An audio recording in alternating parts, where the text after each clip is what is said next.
One Story, 74. O Messias vindouro. O Antigo Testamento. Há muitas marcas do Messias vindouro, Jesus Cristo, no Antigo Testamento.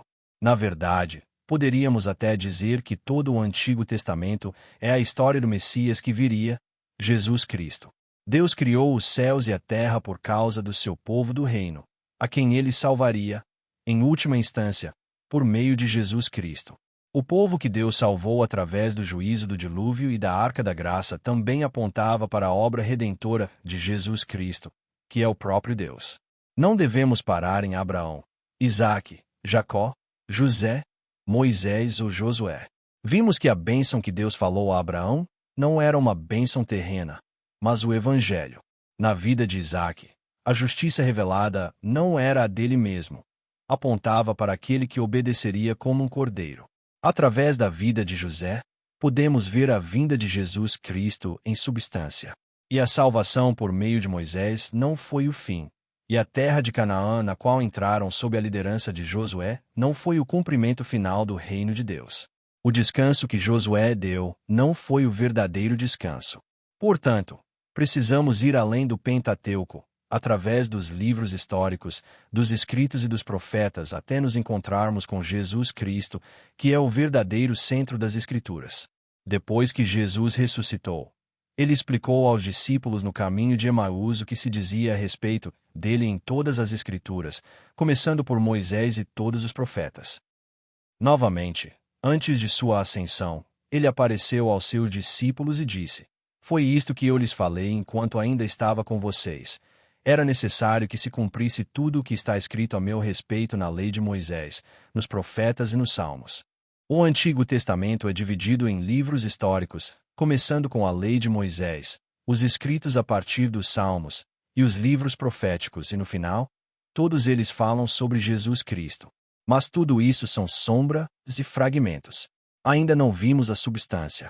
Assim, desde o Pentateuco, passando pelos livros históricos, os escritos e os livros proféticos, as pessoas e os acontecimentos vão compondo pouco a pouco a figura de Jesus Cristo. E quando chegou a plenitude do tempo, Jesus Cristo, que é a substância, veio a este mundo e revelou tudo claramente. É como um teatro de sombras. Para aqueles que já conhecem a figura real, não é difícil adivinhar o nome por trás da sombra. Mas por mais nítida que a sombra seja, quem não conhece a substância não pode identificar com precisão o que ela representa.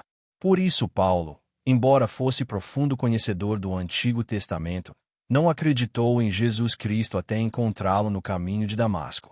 Então algo como escamas caiu de seus olhos, e ele percebeu que Jesus Cristo era de fato o Salvador e o Messias testificado no Antigo Testamento. A partir daquele momento, começou imediatamente a proclamar nas sinagogas que Jesus é o Filho de Deus. Assim, enquanto podemos imaginar as imagens retratadas no Antigo Testamento, somente quando nos encontramos com Jesus Cristo, a substância revelada nos Evangelhos, podemos conhecer o verdadeiro significado delas. A identidade do Messias vindouro. Assim como Deus criou os céus e a terra por meio da sua palavra, o Messias virá como essa própria palavra. Ele estava com Deus no princípio, designado antes da criação, e quando Deus lançou os fundamentos da terra, ele estava lá como Criador, trazendo alegria a Deus dia após dia.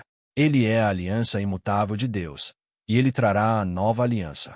Ele cumprirá as alianças feitas por Deus com Abraão, com Moisés e o povo, e com Davi. Ele virá como um rei de justiça e de paz, como Melquisedeque, mas também como um rei humilde e um sacerdote.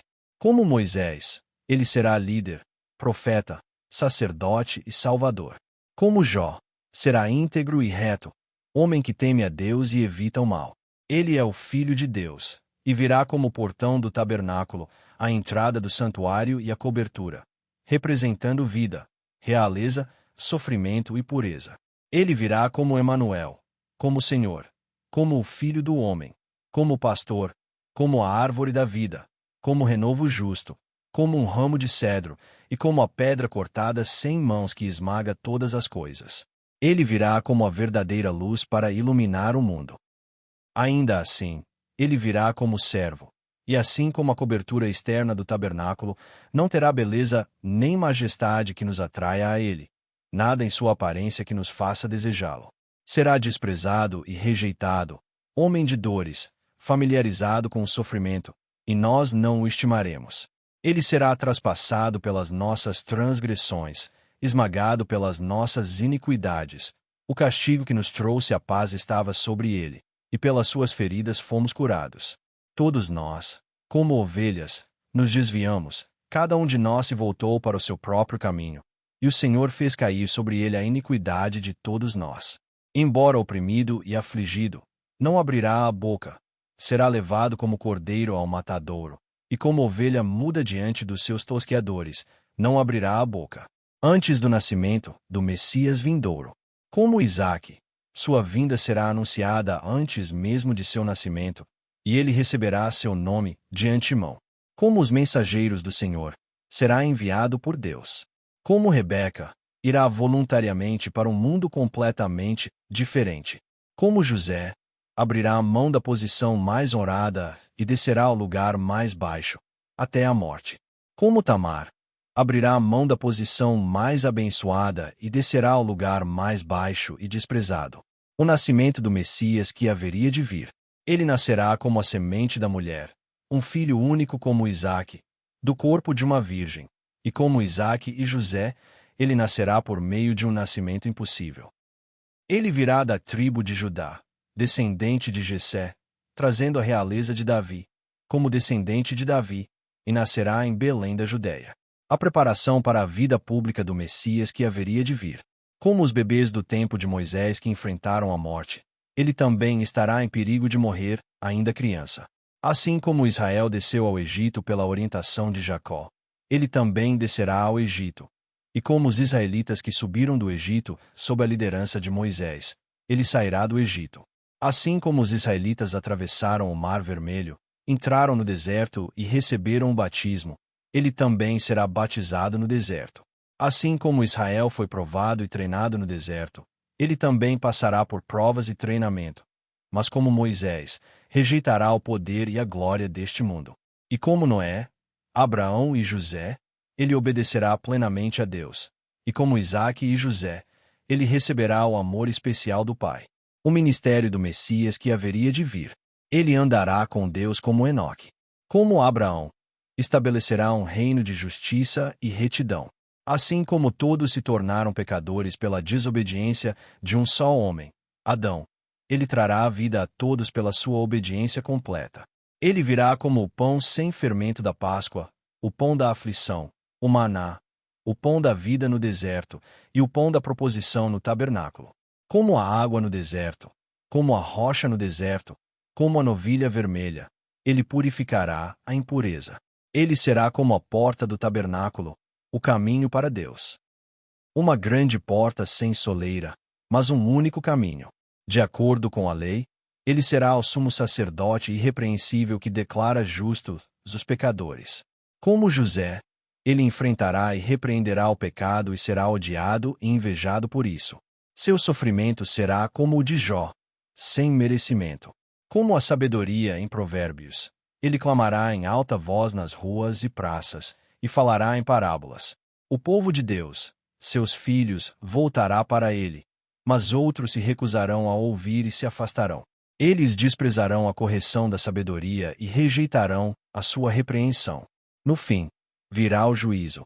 Então buscarão a Jesus Cristo, a verdadeira sabedoria, mas colherão o fruto de suas obras. Como José, ele não pecará mesmo servindo como servo de Deus. Como Davi, será traído por um amigo. Como José, será vendido pelo preço de um escravo. Suas vestes serão divididas e lançarão sorte sobre elas. Ele será falsamente acusado por testemunhas mentirosas, e embora não tenha feito nada de errado, será condenado e levado ao lugar da morte. Mas ele se tornará a pedra rejeitada que se transforma em pedra angular, e como Abraão e Rebeca, possuirá a porta de seus inimigos. No Antigo Testamento, Israel é considerada a noiva de Deus. O amor de Deus por Israel é como o amor esmagador e ardente de Salomão pela mulher sunamita escurecida pelo sol. Aos olhos de Deus, Israel é tão bela que não há defeito nela. Não que Israel fosse realmente perfeita, mas era a graça de Deus, como Sem e Jafé cobrindo a nudez de Noé, que cobria o pecado e a vergonha de seu povo. Ainda assim, como Isaque, ele receberá como noiva somente aquelas que o Pai enviar. A obra expiatória do Messias que haveria de vir. Ele será condenado como Jó por seus amigos que o acusaram injustamente, mas como Jó, que perdoou e orou por eles, ele depois perdoará e intercederá por seus acusadores e inimigos. Como Isaque, ele carregará a lenha para a sua própria morte. Como José, será colocado entre dois criminosos no lugar da morte. E como José, testemunhará a restauração de um e a morte do outro. Como Abel, será morto no campo. Como o bode emissário, morrerá no deserto. Como a serpente de bronze no deserto, será levantado. Como as vestes de pele que Deus fez para Adão e Eva. Como o ouro sobre a madeira de acácia no tabernáculo, ele cobrirá a vergonha dos pecadores por meio de sua morte e obra expiatória. Ele terá sede e lhe darão fel e vinagre. Suas mãos e pés serão traspassados. Ele será zombado e envergonhado. Será abandonado por Deus, mas seus ossos não serão quebrados. Será pendurado numa árvore como criminoso, mas não permanecerá ali durante a noite. Como um cordeiro sem defeito, será totalmente oferecido em sacrifício. Como a arca, ele suportará a ira de Deus no lugar do povo escolhido de Deus. Assim como o altar de bronze foi usado para oferecer expiação pelos pecados do povo, ele será oferecido como sacrifício perfeito de expiação. Como o cordeiro pascal sacrificado pelo pecado do povo, seu sangue será derramado como sinal de vida. Como o propiciatório, ele salvará os pecadores da ira de Deus. Assim como um pecador escondido numa cidade de refúgio era liberto pela morte do sumo sacerdote, ele libertará o povo de Deus por meio da sua morte. Como Judá, que se colocou entre o que ia ser morto e os que buscavam matá-lo, ele se tornará o mediador. Como os bodes oferecidos no dia da expiação, ele será o sacrifício expiatório cujo sangue leva os pecados do povo. E por fim, ele entregará o seu espírito a Deus. O sepultamento do Messias que havia de vir. Como Isaque e José, como o profeta Jonas, ele permanecerá no lugar da morte. Depois de morrer, estará com os perversos em sua morte, mas será colocado no sepulcro dos ricos em seu enterro. A ressurreição do Messias que havia de vir. Assim como os israelitas atravessaram o Mar Vermelho, ele ressuscitará na festa das primícias, cumprindo a promessa da ressurreição. Tal como a bênção dada a Abraão e a Jacó, e como vemos na vida de José, ele se tornará o canal de bênção por meio do qual todas as nações receberão o dom da vida eterna.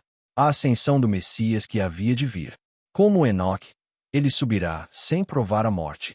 Como José, ele se levantará do lugar mais baixo e amaldiçoado até o lugar mais alto de honra. Como Mordecai, será elevado da beira da morte para um lugar abaixo somente do rei, recebendo tanto honra quanto amor. Como Jó, que foi o maior entre os povos do Oriente, mas caiu em estado de maldição contra si mesmo e depois foi restaurado com porção dobrada, ele restaurará todas as coisas e se assentará à direita de Deus. Então, no Pentecostes, Deus derramará o Espírito de Cristo, a segunda vinda do Messias. O povo de Deus suspirará pelo retorno do Messias. Ele virá novamente com o som da trombeta na festa das trombetas, trazendo fim aos labores do povo de Deus.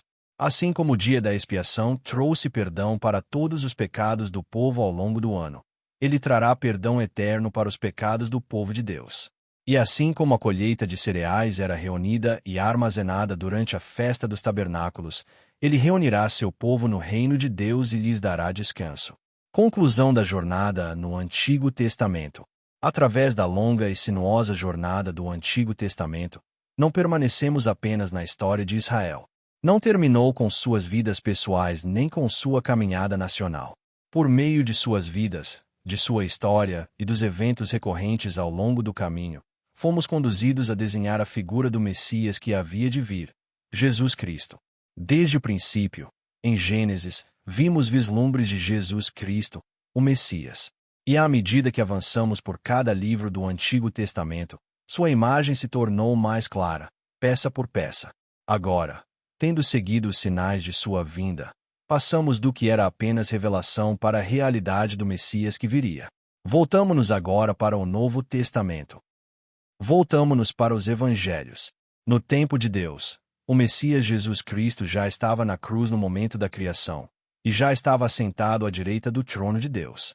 Esta é a história, a tão esperada história do Messias que havia de vir, a história daqueles que esperaram pacientemente para ver e encontrar aquele que viria em substância. E agora, a jornada continua no Novo Testamento, para nos encontrarmos com Jesus Cristo, que veio em realidade.